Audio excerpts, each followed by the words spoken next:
welcome to prompt number 2. This one is called Just 10 Images. Ash Parsons Story is the writer of this one.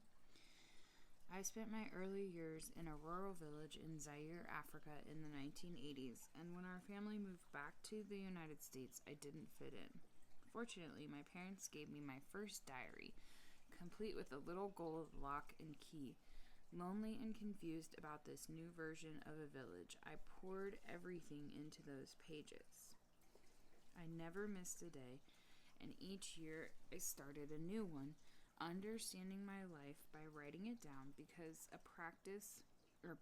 practice I carried into adulthood, married life, and motherhood.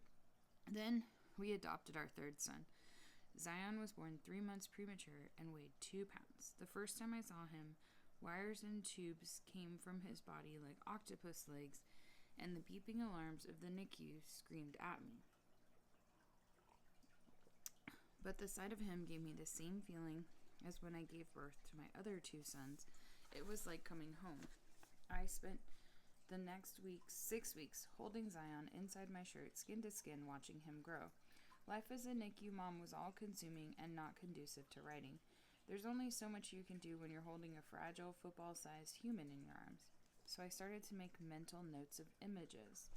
The scrub room at the NICU entrance, where I'd lather my hands at the wide metal basins using my foot to control the faucet. The flashing red number that signaled his oxygen saturations were dropping as he lay in the incubator, and how they came back up to normal as soon as I held him. The way he furrowed his brow like an old man when he was hungry, pursed and wrinkled his lips as he gave out a little squawk. I carried these images in my mind's back pocket and wrote them down when I got home. Without even realizing it, I was finding a way to write my life, even when I had no time or energy to write. Zion is 9 now, and life hasn't gotten any less complicated. Mothering a critically ill child with disabilities is the most wild gift. It's a life of surprises, delights, and never-ending interruptions.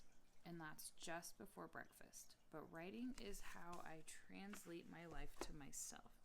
It's my sense maker. So in the middle of it all, I have embraced a writing life of 10 images. That's it, just 10. I think of 10 moments, mental pictures, scenes, objects that pop up when I recall the last 24 hours, and then I write them down. They range from the mundane to the exceptional. It doesn't matter. The value doesn't lie in the image, but in my attention to it. Sometimes one of those images jumps out at me and says, "Let's go somewhere together," and I find myself writing an entire chapter or an essay.